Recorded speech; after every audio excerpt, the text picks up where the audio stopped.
أخرجه الذين كفروا ثاني اثنين إذ هما في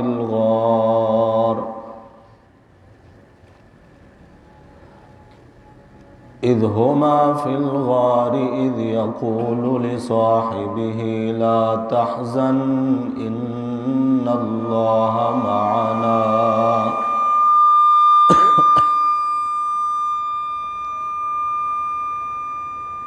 سبحان ربك رب العزة عما يصفون وسلام على المرسلين والحمد لله رب العالمين اللهم صل على محمد وعلى آل محمد كما صليت على إبراهيم وعلى آل إبراهيم إنك حميد مجيد اللهم بارك على محمد وعلى آل محمد كما باركت على إبراهيم وعلى آل إبراهيم إنك حميد مجيد بزرگان محترم، برادران عزیز،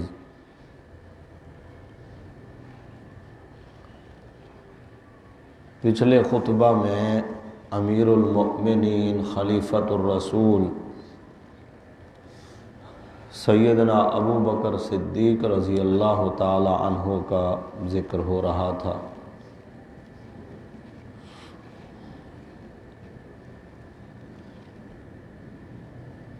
ہمارے نبی صلی اللہ علیہ وسلم کی دعوت پر ایمان لانے والوں میں سب سے پہلا نمبر ہے حضرت ابو بکر رضی اللہ تعالیٰ عنہ کا۔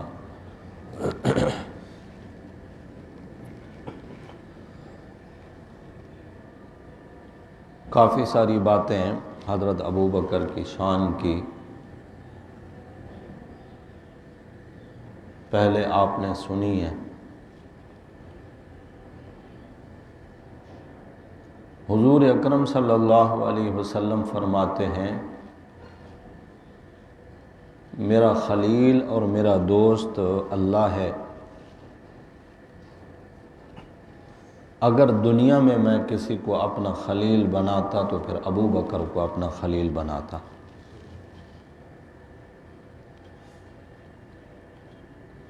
وہ صحابی ہیں، ساتھی ہیں، اور پھر رشتے میں سسر بھی ہیں۔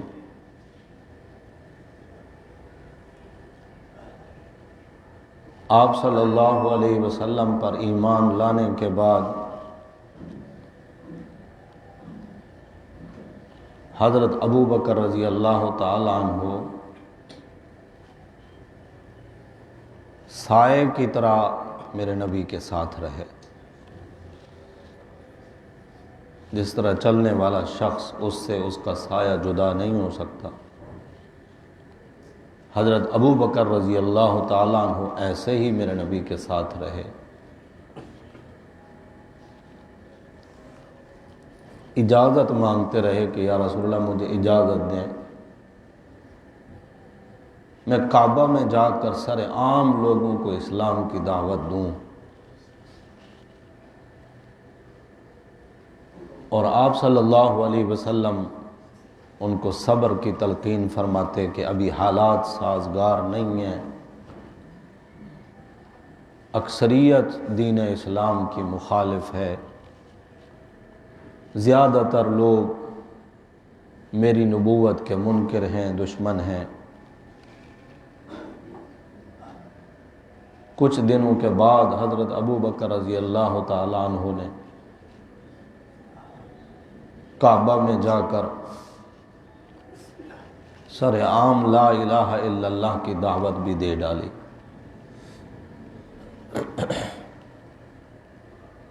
آپ صلی اللہ علیہ وسلم کے بعد سب سے پہلا یہ شرف بھی حضرت ابو بکر کا ہے کہ انہوں نے کعبہ میں لوگوں کو اسلام کی دعوت دی۔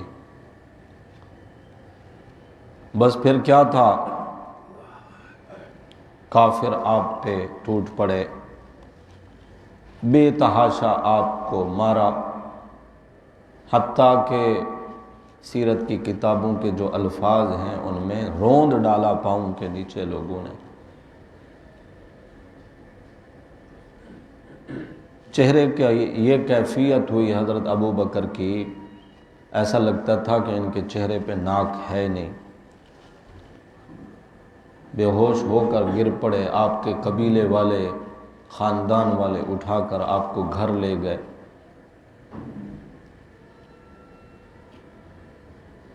پانی کے چھینٹے مار رہے ہیں، منہ میں پانی ڈال لیں کہ ابو بکر ہوش میں آئیں۔ ماں باپ ابھی تک چونکہ مسلمان نہیں ہیں، والدہ دودھ کا پیالہ ساتھ لیے بیٹھی ہے کہ بیٹے کو ہوش آئے تو سب سے پہلے میں اس کو دودھ پلاؤں۔ حضرت ابو بکر کو جس وقت ہوش آیا، ماں نے خوشی کا اظہار بھی کیا اور فوراً دودھ کا پیالہ آگے کیا، تو حضرت ابو بکر نے دودھ پینے سے انکار کر دیا۔ فرمایا سب سے پہلے میرے محبوب کے بارے میں مجھے بتاؤ۔ میں نے جیسا عرض کیا، ماں باپ تو ابھی تک مسلمان نہیں تھے، وہ چڑ گئے اس بات پہ کہ جن کی ذات پر ایمان لانے کی وجہ سے تیرا یہ حشر ہوا ہے، تجھے اپنی ذات کی کوئی فکر نہیں، ہوش میں آتے ہی پہلے نمبر پر پھر انہی کا پوچھ رہے ہو۔ آپ رضی اللہ تعالیٰ عنہ نے فرمایا جب تک میں اللہ کے نبی کو سلامتی کے ساتھ اپنی آنکھوں سے نہیں دیکھوں گا، کچھ کھاؤں پیوں گا نہیں۔ روایات میں آتا ہے 2 بندوں کا سہارا لے کر اللہ کے نبی صلی اللہ علیہ وسلم کی خدمت میں پہنچے حضرت ابو بکر۔ آپ صلی اللہ علیہ وسلم نے جب حضرت ابو بکر کی یہ حالت دیکھی تو پیارے نبی کی مبارک آنکھوں سے آنسو جاری ہو گئے۔ حضرت نبی اکرم صلی اللہ علیہ وسلم کھڑے ہوئے، قریب تشریف لائے اور ابو بکر کی پیشانی پر بوسہ دیا۔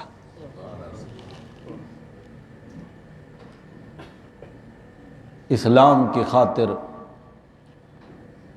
سب سے پہلے کعبہ کے صحن میں مار بھی ابو بکر نے کھائی۔ معلوم ہوتا ہے یہ لا الہ الا اللہ پڑھنا صرف ہمارے لیے سستا ہے، ان لوگوں کے لیے اتنا سستا اور آسان نہیں تھا۔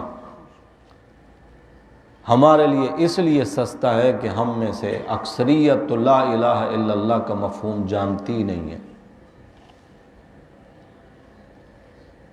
اور وہ عربی تھے، وہ سمجھتے تھے جس نے لا الہ الا اللہ کہا ہے اس نے اس بات کا اقرار کیا ہے کہ ساری بادشاہتیں، طاقتیں صرف اللہ کی ذات کو ہیں، اور اللہ کے سوا جن معبودان باطلہ کی پرستش کی جاتی ہے وہ سب کی سب باطل ہے۔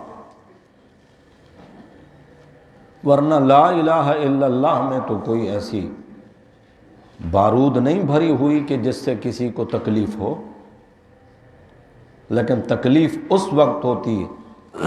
آج بھی اگر آپ لا الہ الا اللہ کا مفہوم بیان کرنا شروع کر دیں اپنی زبان میں کہ لا الہ الا اللہ، اللہ کے سوا کوئی الہ نہیں، یعنی مشکل کشا نہیں، حاجت روا نہیں، بیٹے بیٹیاں دینے والا نہیں، عزت ذلت کا مالک نہیں، بیماریوں میں شفا دینے والا نہیں، خالی جھولیوں کو بھرنے والا نہیں، آپ اس طریقے سے آپ اپنی زبان میں بھی اگر آج مفہوم بیان کرنا شروع کر دیں تو جو لوگ اللہ کے ماں سوا دوسروں کو بھی عالم الغیب سمجھتے ہیں یا مشکل کشا اور حاجت روا اور دستگیر اور داتا اور لجپال اور غریب نواز سمجھتے ہیں، ان کو پیٹ میں مروڑ اٹھتا ہے، تکلیف ہوتی ہے ان کو، اور جہاں پھر ان کا بس چلے تو پھر وہ اسی طرح تکلیف پہنچانے سے بھی باز نہیں آتے۔ ان حالات میں ان لوگوں نے لا الہ الا اللہ صرف پڑھا نہیں، آگے لوگوں کو سنایا اور لوگوں کو دعوت دے کر اسلام میں داخل کیا۔ نامور صحابہ کرام میں سے 14 صحابہ کرام ایسے نمایاں شخصیات ہیں جو اکیلے حضرت ابو بکر کی دعوت پر کلمہ پڑھا، جنہوں نے اور نبی اکرم صلی اللہ علیہ وسلم کے صحابی بنے۔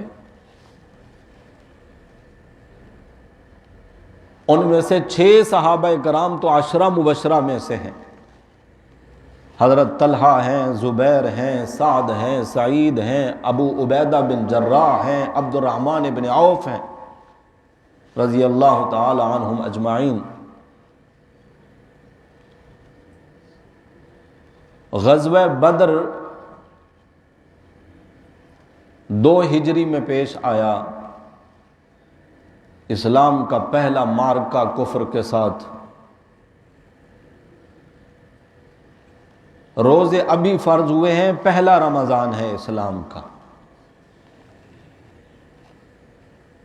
اور یہ جہاد کا معرکہ بھی آ گیا۔ آپ حضرات سنتے رہتے ہیں مسلمانوں کی تعداد بہت کم ہے، اسلحہ نہیں ہے، نہتھے مسلمان ہیں۔ جنگ جن لوگوں سے ہے وہ اپنے سے 3 گنا زیادہ ہیں تعداد میں، اور تمام قسم کے آلات ان کے پاس موجود ہیں جو اس دور میں ہوا کرتے تھے۔ یہ وہ کیفیت ہے کہ حضرت علی رضی اللہ تعالیٰ عنہ فرماتے ہیں، نبی اکرم صلی اللہ علیہ وسلم کو میں نے خیمے میں دیکھا، آپ سجدے میں سر رکھ کر اللہ سے فریاد کر رہے ہیں۔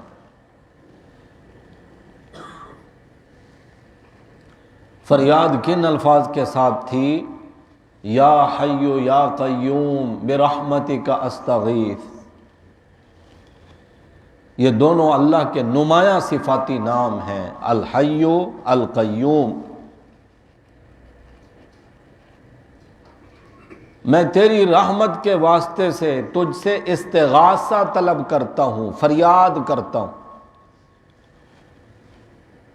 آج بھی اگر آپ کسی کورٹ میں، عدالت میں کوئی درخواست دائر کرتے ہیں تو اس کا نام استغاثہ ہوتا ہے،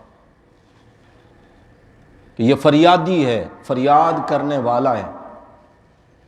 شاہ زور فریاد کرتا ہے یا کمزور فریاد کرتا ہے؟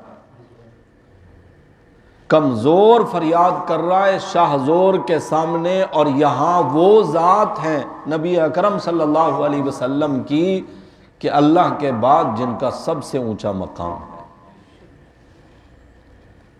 حضرت علی فرماتے ہیں میں نے اسی حال میں نبی اکرم صلی اللہ علیہ وسلم کو دیکھا، پھر میں چلا گیا، جنگ چل رہی ہے، کافروں کے ساتھ لڑائی چل رہی ہے، میں لڑتا رہا، پھر واپس آیا تو میں نے اللہ کے نبی کو اسی حال میں دعا کرتے دیکھا۔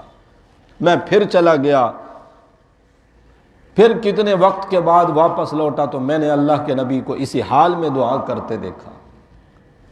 بالآخر یہی حضرت ابو بکر صدیق رضی اللہ تعالیٰ عنہ ہیں جنہوں نے میرے نبی کو دیکھا کہ آپ صلی اللہ علیہ وسلم اتنی بے قراری میں ہیں، اضطراری کیفیت ہے، اللہ سے مانگے جا رہے ہیں کہ چادر مبارک آپ کے کندھے سے نیچے گر گئی۔ حضرت ابو بکر نے چادر اٹھا کر میرے نبی کے کندھوں پہ رکھی اور ساتھ میں کہنے لگے یا رسول اللہ آپ بس کریں، مجھے اللہ کی رحمت پر کامل یقین ہے، اللہ آپ کے ان آنسوؤں کی ضرور قدر فرمائیں گے اور اللہ آپ کی دعا اور فریاد کو رد نہیں کریں گے، یا رسول اللہ بس کریں۔ تسلی دے رہے ہیں حضرت ابو بکر۔ یہ تو 2 ہجری ہے نا، 2 سال پہلے میرے نبی صلی اللہ علیہ وسلم نے ہجرت فرمائی تھی، غار میں جس وقت حضرت ابو بکر رضی اللہ تعالیٰ عنہ میرے نبی کو اپنی گود میں سلائے بیٹھے، سانپ نے آپ کے پاؤں پر ڈسا، تکلیف ہوئی، آنکھوں سے آنسو جو نکلے تو نبی اکرم صلی اللہ علیہ وسلم کے چہرہ انور پر گرے۔ ابو بکر کو میرے نبی کے آرام کا اتنا خیال ہے، اپنی تکلیف کو ضبط کیے ہوئے ہیں کہ حضور بے آرام نہ ہوں، لیکن جب آنسو گرے اور آپ صلی اللہ علیہ وسلم کی آنکھ کھلی تو بتایا یا رسول اللہ کسی زہریلی چیز نے مجھے ڈس لیا۔ پھر ایڑی ابو بکر کی ہے اور لعاب مبارک میرے نبی صلی اللہ علیہ وسلم کا ہے۔ اور جب کافر بھی پاؤں کے نشان ڈھونڈتے ڈھونڈتے غار کے دہانے تک پہنچے تو حضرت ابو بکر کہتے ہیں کہ ان کے پاؤں میں دیکھ رہا تھا۔ بے قرار ہو کر نبی اکرم صلی اللہ علیہ وسلم سے کہنے لگے یا رسول اللہ اگر انہوں نے اپنے پاؤں کی جانب دیکھ لیا تو ہم سامنے ہی بیٹھے ہیں، ہمیں دیکھ لیں گے یہ۔ میرے نبی صلی اللہ علیہ وسلم نے اس وقت جو تسلی دی تھی حضرت ابو بکر کو، جن الفاظ کے ساتھ تسلی دی تھی، اللہ نے وہ الفاظ ضائع نہیں ہونے دیے، قرآن کا حصہ بنا دی۔ حضور اکرم صلی اللہ علیہ وسلم نے فرمایا، جو خطبے میں نے آیت پڑھی، پچھلے جمعہ بھی پڑھی، لا تحزن، ابو بکر غم نہ کر، ان اللہ معنا۔ عربی کی ذرا سی بھی شد بدھ رکھنے والا معنا کے جملے کو سمجھ سکتا ہے۔ معیہ میرے ساتھ ہے، معنا ہمارے ساتھ ہے۔ مطلب کیا تھا؟ ابو بکر اللہ جو ہمارے ساتھ ہے، یہ نہیں فرمایا کہ ابو بکر اللہ میرے ساتھ ہے، اللہ میری حفاظت فرمائیں گے۔ ایک ہی جملے میں اور صیغے میں نبی اکرم صلی اللہ علیہ وسلم نے اللہ کی معیت کو اپنی ذات اور ابو بکر کی ذات کے ساتھ ملا کر بیان فرمایا، اللہ جو ہمارے ساتھ ہے۔ مطلب کیا تھا؟ جس طرح اللہ میرے ساتھ ہے اسی طرح ابو بکر اللہ تیرے ساتھ بھی ہے۔ پھر حضور نے فرمایا کیا خیال ہے ابو بکر ان دو بندوں کے بارے میں جن کا تیسرا اللہ ہو؟ ہم دو ہیں، ایک میں ایک تو، اور قرآن بھی کہتا ہے ثانی اثنین، ایک نے دوسرے سے کہا، نبی اکرم صلی اللہ علیہ وسلم نے اپنے ساتھی سے کہا، کہاں پر؟ اذ ہما فی الغار، اردو میں بھی آپ غار کہتے ہیں، عربی بھی غار کہہ رہی ہے اس کو، اذ ہما فی الغار۔ اور اگلے الفاظ ہیں اذ یقول لصاحبہ، جب کہا انہوں نے اپنے ساتھی سے۔ یہ جملے ہر کسی کو نصیب نہیں ہوتے۔ امام بخاری بھی بعد میں آیا، وہ نبی کا صاحب نہیں بنا، ساتھی نہیں بنا۔ ابو حنیفہ بھی بعد میں آیا، وہ ساتھی نہیں بنا۔ باقی صحابہ کی صحابیت بھی قرآن نے بیان نہیں کی ہے، اکیلے ابو بکر کی صحابیت کو قرآن نے بیان کیا۔ اذ یقول لصاحبہ، اپنے ساتھی سے جب فرمایا لا تحزن، غم نہ کر، فکر نہ کر، ان اللہ معنا، اللہ ہمارے ساتھ ہے۔ حضرت ابو بکر رضی اللہ تعالی عنہ جس طرح میں نے عرض کیا نبی اکرم صلی اللہ علیہ وسلم کے ساتھ رہے ساری زندگی، پیارے نبی صلی اللہ علیہ وسلم کی وفات کا جو مرض ہوا آپ صلی اللہ علیہ وسلم کو، جس مرض میں آپ صلی اللہ علیہ وسلم کی وفات ہوئی، گزشتہ جمعہ ہماری بات یہاں تک ہی پہنچی تھی کہ پیر کے دن آپ کی وفات ہوئی ہے، جمعرات کے دن نبی اکرم صلی اللہ علیہ وسلم نے ظہر کی نماز پڑھائی، پھر خطبہ ارشاد فرمایا پھر بیان فرمایا کہ اللہ نے ایک بندے کو اختیار دیا ہے، دنیا میں رہنا چاہتا ہے یا ہمارے پاس آنا چاہتا ہے۔ فاختار الآخرہ، اس بندے نے آخرت کو پسند کیا۔ صحابہ اس بات کو نہیں سمجھ سکے، ابو بکر رونے لگے۔ پوچھا گیا ابو بکر آپ کیوں رو رہے ہیں؟ کہنے لگے اللہ کے نبی کے سوا کون ہو سکتا ہے جس کو اللہ یہ پسند دے؟ ہر ایک سے تو نہیں پوچھی جاتی اس کی پسند، دنیا میں رہنا چاہتے ہو یا ہمارے پاس آنا چاہتے ہو؟ اللہ کے نبی کے سوا کوئی نہیں ہو سکتا۔ لگتا ایسا ہی ہے، حضور جب فرما رہے ہیں فاختار الآخرہ، اس بندے نے آخرت کو پسند کیا ہے، ہمارا یار ہم سے بچھڑنے والا ہے۔ اس جدائی کا تصور کر کے حضرت ابو بکر رونے لگے۔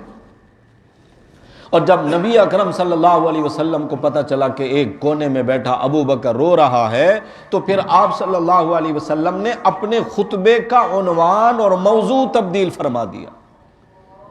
بات یہاں سے شروع فرما دی کہ لوگوں، میں نے جس کسی کے سامنے بھی اسلام کو پیش کیا، اس نے مہلت مانگی، کسی نے معجزہ مانگا، کسی نے دلیل طلب کی، اکیلا ابو بکر ایسا ہے جو 38 سال کا کڑیل جوان اور تاجر اور ہوشیار بندہ تھا۔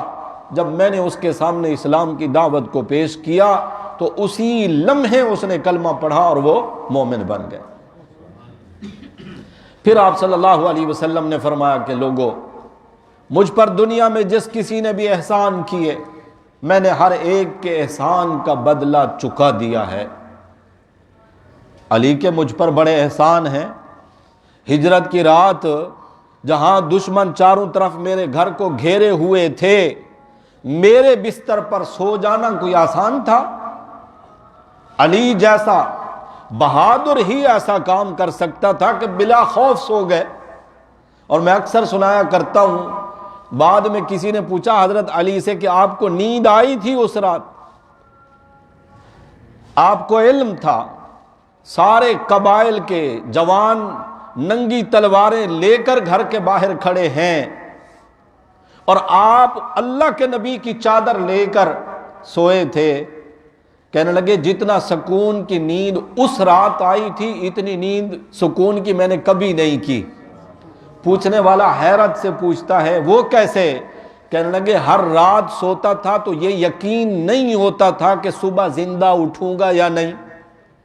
اس رات مجھے یقین تھا، کیونکہ اللہ کے نبی صلی اللہ علیہ وسلم نے فرما دیا تھا صبح کو لوگوں کی یہ امانتیں ان کے سپرد کر کے مدینے ہمارے پاس آ جانا۔ میری زندگی کی ضمانت، یقین ہو گیا مجھے کہ آج کی رات مجھے موت نہیں آئے گی، کیونکہ اللہ کے نبی کی امانتیں جو میرے پاس ہیں یہ میں نے لوگوں کے سپرد کرنی ہے۔ علی کے بھی مجھ پر احسان ہیں، میرے بستر پر دشمنوں کی موجودگی میں بلا خوف سو گئے، خیبر کے فاتح بن گئے، یمن کے قاضی بن گئے، بدر و احد کے غازی بن گئے۔ بڑے احسان تھے ان کے، لیکن میں نے بھی تو اپنے جگر کا ٹکڑا فاطمہ ان کو دیا ہے نا، ان کے احسان کا بدلہ میں نے چکایا۔ عثمان کے بڑے احسان، بڑا مال لٹایا عثمان نے، میں نے 2 بیٹیاں دیں عثمان کو۔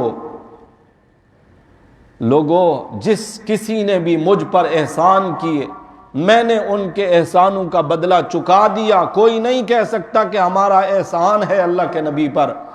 اکیلا ابو بکر ایسا ہے، باوجود کوشش کے میں اس کے احسانوں کا بدلہ نہیں چکا سکا، میرا رب ابو بکر کے احسانوں کا بدلہ قیامت کے دن چکائے۔ پھر آپ صلی اللہ علیہ وسلم نے تیسری بات، اب دیکھیں نا، حضور نے بات یہاں سے شروع فرمائی تھی، ان اللہ خیر عبدا، اللہ نے ایک بندے کو اختیار دیا ہے دنیا میں رہنے کا یا اپنے پاس آنے کا۔ پتہ نہیں حضور کیا فرمانا چاہتے تھے، لیکن جب ابو بکر کے رونے کا علم ہوا تو اب میرے نبی کے خطبے کا موضوع ہے ابو بکر۔ اب باتیں ابو بکر کی ہو رہی ہیں، ابو بکر کا ایمان لانا، ابو بکر کے احسانات، اور اب میرے نبی فرما رہے ہیں جن جن کے گھروں کے دروازے اور کھڑکیاں مسجد کی جانب کھلا کرتی ہیں سارے دروازے بند کر دو، ایک ابو بکر کے گھر کا دروازہ کھلا رکھنا۔ اشارہ تھا میرے بعد میرے مصلی پر ابو بکر کو بار بار آنا جانا ہوگا، ان کے گھر کا دروازہ کھلا رکھنا۔ یہ جمعرات کا دن ہے، ظہر کے نماز کے بعد آپ صلی اللہ علیہ وسلم نے عصر بھی پڑھائی، مغرب بھی پڑھائی، عشاء کی نماز کا جب وقت ہوا، شدت مرض ہے آپ صلی اللہ علیہ وسلم پر، بار بار غشی طاری ہو جاتی ہے۔ جب ہوش میں آتے ہیں تو پوچھتے ہیں اصلی الناس، لوگوں نے نماز پڑھ لی؟ گھر والے بتاتے ہیں لا، نہیں یا رسول اللہ، وہ تو آپ کا انتظار کر رہے ہیں۔ نماز کون سی؟ عشاء کی نماز۔ آپ نے فرمایا مجھے وضو کراؤ، وضو کرایا گیا، پھر غشی طاری ہوگی۔ پھر میرے نبی صلی اللہ علیہ وسلم کو جب ہوش آیا پوچھا اصلی الناس؟ نہیں یا رسول اللہ، لوگوں نے ابھی تک نماز نہیں پڑھی، وہ آپ کا انتظار کر رہے ہیں۔ تیسری مرتبہ پھر میرے نبی صلی اللہ علیہ وسلم نے فرمایا مرو ابا بکر فلیصلی بالناس، ابو بکر سے کہو لوگوں کو نماز پڑھائیں۔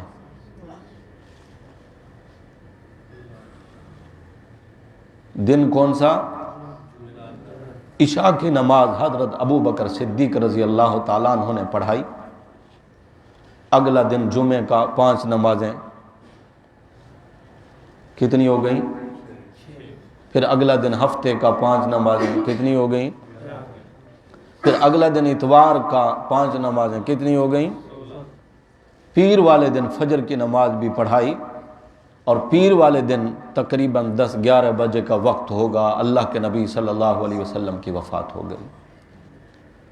میرے نبی صلی اللہ علیہ وسلم کی مبارک زندگی میں 17 نمازوں کی امامت کرائی ہے حضرت ابو بکر صدیق رضی اللہ تعالیٰ عنہ نے۔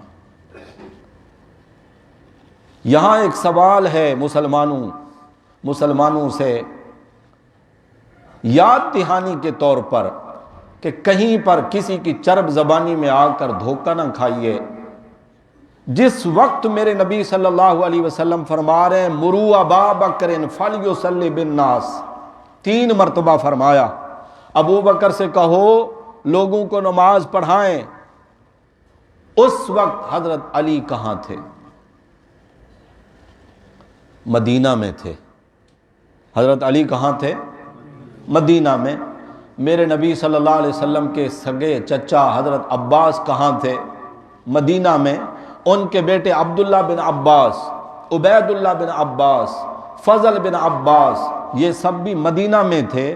آپ صلی اللہ علیہ وسلم کے نواسے حسنین کریمین بھی مدینہ میں تھے۔ نبی اکرم صلی اللہ علیہ وسلم نے اپنے خاندان کے افراد میں سے کسی کا نام نہیں لیا۔ گویا اللہ کے نبی صلی اللہ علیہ وسلم کہنا یہ چاہتے ہیں ابو بکر لوگوں کو نماز پڑھاؤ، میرے خاندان والے تیرے پیچھے کھڑے ہو کر نماز پڑھیں گے۔ ایک دن جو ایسا ہوا کہ فجر کی نماز تھی، حضرت ابو بکر رضی اللہ تعالیٰ عنہ تاخیر ہو گئی، نماز کے لیے نہیں پہنچ پائے۔ حضرت بلال مؤذن رسول صلی اللہ علیہ وسلم انہوں نے دیکھا نماز کو دیر ہو رہی ہے اور امام صاحب ابھی تک پہنچے نہیں، انہوں نے حضرت عمر رضی اللہ تعالیٰ عنہ سے درخواست کی کہ آپ نماز پڑھائیں۔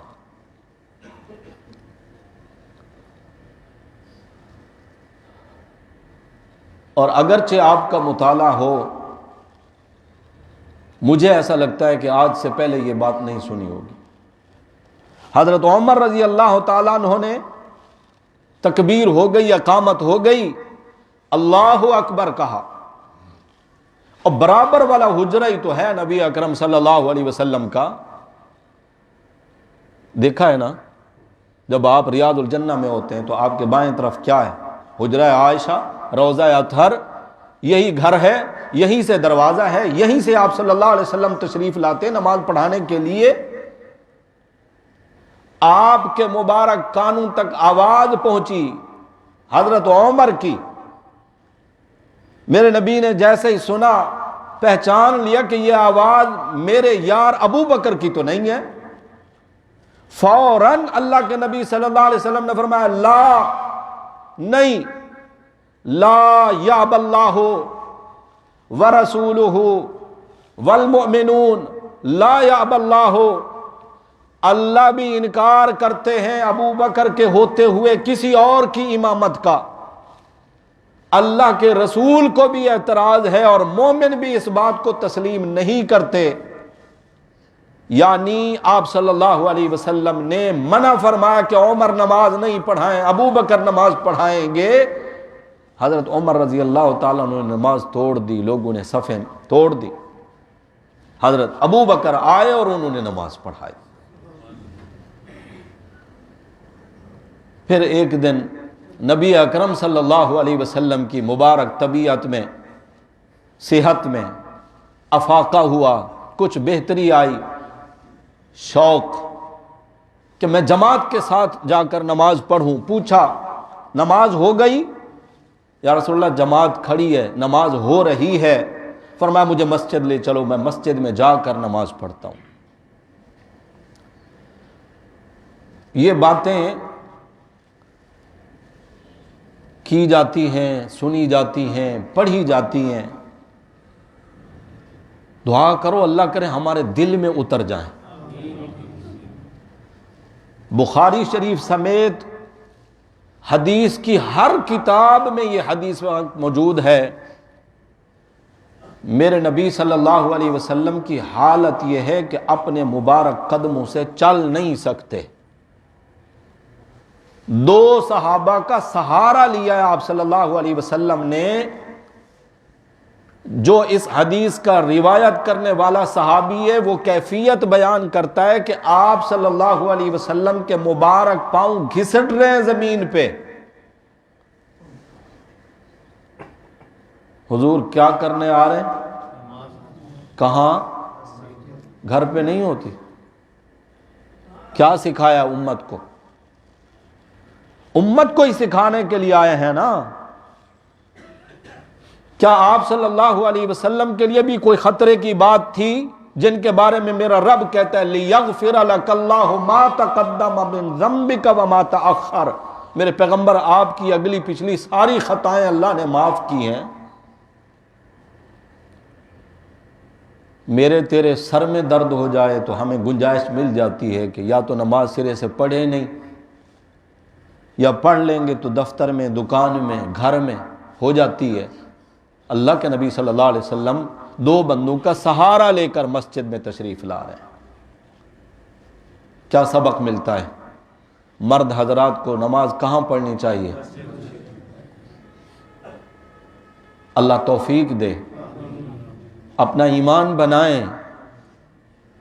فرمایا مسجد کی طرف چل کر آنے والے نمازی کے لیے خوشخبری ہو، ایک ایک قدم پر اللہ اس کی ایک خطا معاف فرماتے ہیں اور دوسرے قدم پر اس کا درجہ بلند فرماتے ہیں۔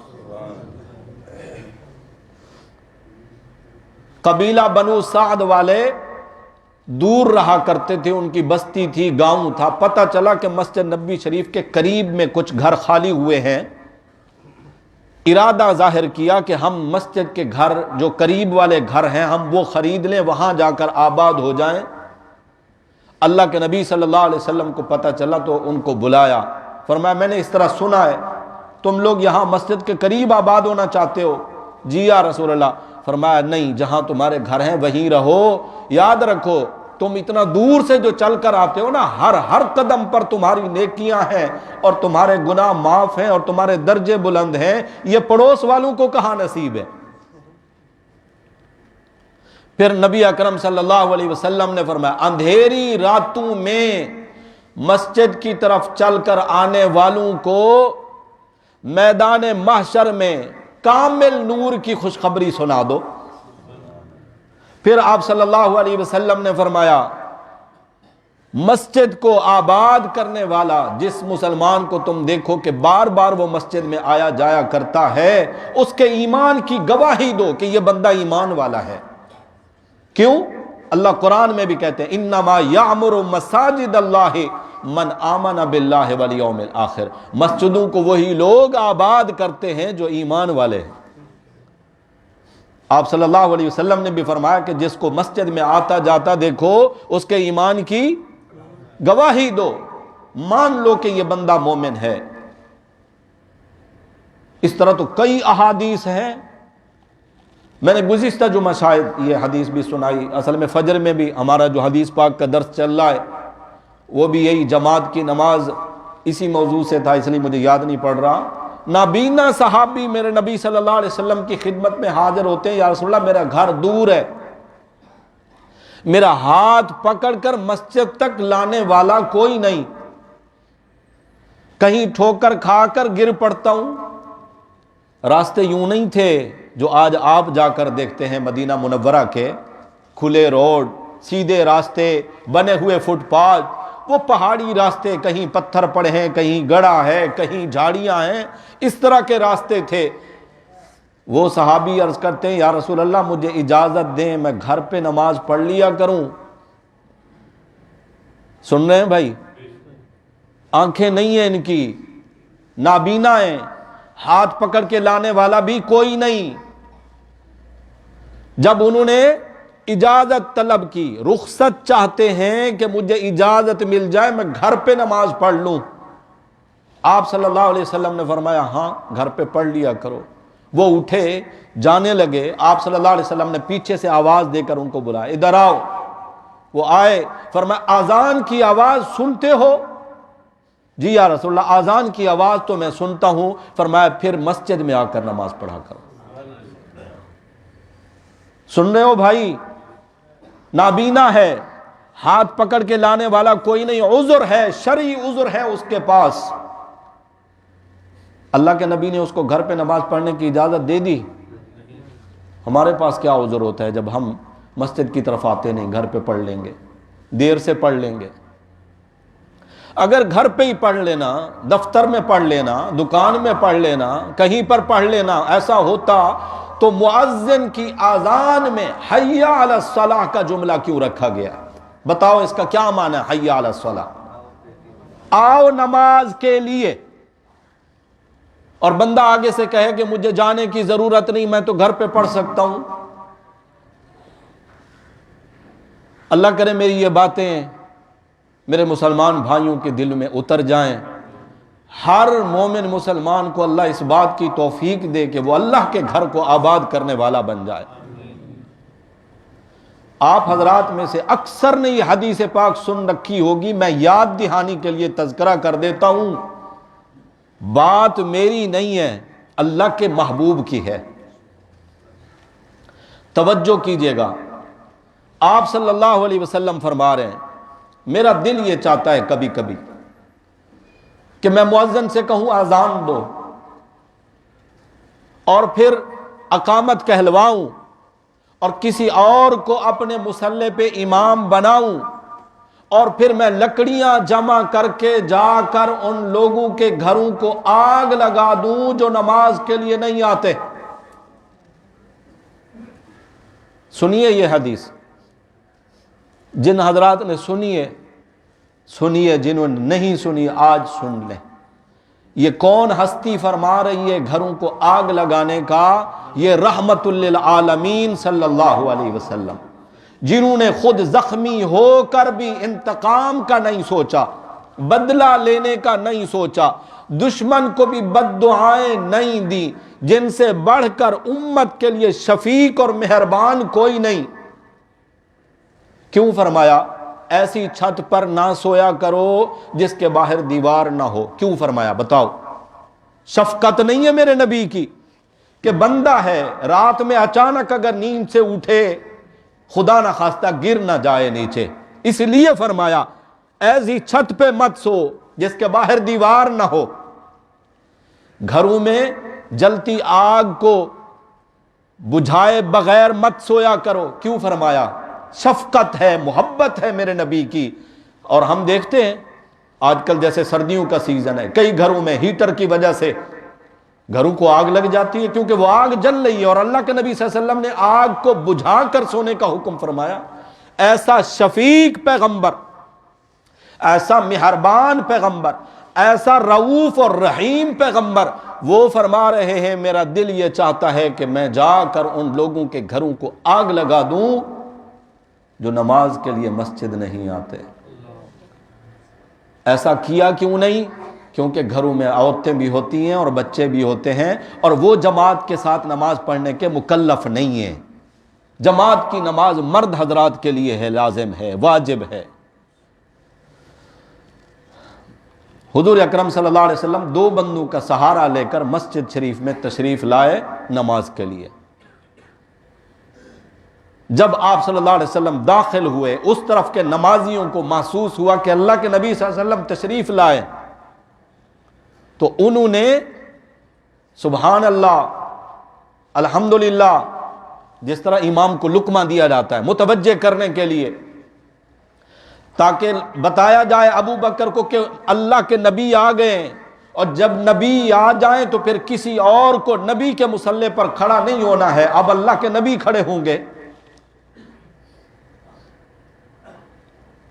اور اللہ کے نبی صلی اللہ علیہ وسلم نے پیچھے سے آواز دے کر فرمایا مکانک یا ابا بکر، مکانک یا ابا بکر، 3 مرتبہ فرمایا مکانک، اپنی جگہ پہ کھڑے رہو، کیونکہ ابو بکر صدیق رضی اللہ تعالیٰ عنہ کو جب پتہ چلا کہ اللہ کے نبی تشریف لائے ہیں تو انہوں نے اپنے قدم مصلی سے پیچھے ہٹانے شروع کیے، اور حضور نے ان کو کیا فرمایا مکانہ کا، اس جملے پہ بھی متوجہ کر دو نا، مکانی میری جگہ، مکانہ کا تیری جگہ۔ اور حضور کیا فرما رہے ہیں حضرت ابو بکر کو؟ جگہ تھی کس کی بتاؤ ذرا؟ نبی پاک صلی اللہ علیہ وسلم کی وہ جگہ ہے، حضرت ابو بکر وہاں تھے، اور حضور کیا فرما رہے ہیں اپنی جگہ پہ کھڑا رہے۔ اللہ کے نبی نے بتا دیا کہ اب یہ جگہ میری نہیں ہے، ابو بکر کی ہے۔ لیکن ابو بکر کی کیا مجال کہ اللہ کے نبی بھی وہاں موجود ہوں اور ابو بکر مصلی پہ کھڑے رہیں۔ یہ تو عاشق رسول ہے نا، جو کہتے ہیں دم بدم پڑھو درود، حضرت بھی ہیں یہاں موجود، لیکن نماز میں خود پڑھاؤں گا۔ ایمان اور عقیدہ یہ ہے کہ اللہ کے نبی اس مجلس میں موجود ہیں، اور جب نماز کا وقت آتا ہے تو خود مصلی پہ کھڑے ہیں۔ ابو بکر ایسا عاشق نہیں تھا، اگرچہ اللہ کے نبی صلی اللہ علیہ وسلم منع فرماتے رہے، ابو بکر نے مصلی چھوڑ دیا۔ حضور اکرم صلی اللہ علیہ وسلم وہاں تشریف لائے بیٹھ کر۔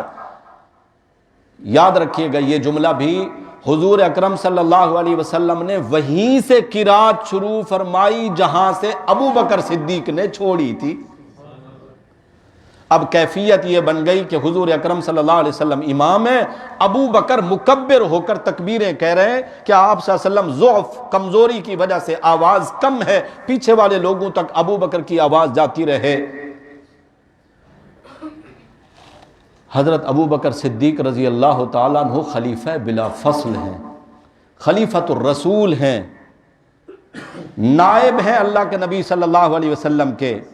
اللہ کے نبی صلی اللہ علیہ وسلم نے اپنی مبارک زندگی میں اپنے مصلی کا ان کو امام بنایا۔ بڑی شان والے، عظمت والے صحابی ہیں۔ اللہ ہم سب کو ان کے جوتوں میں جنت میں مقام عطا فرما دے، ان کے نقش قدم پر اللہ ہم سب کو چلنے کی توفیق عطا فرما دے۔ آخر دعوانا ان الحمدللہ رب العالمین۔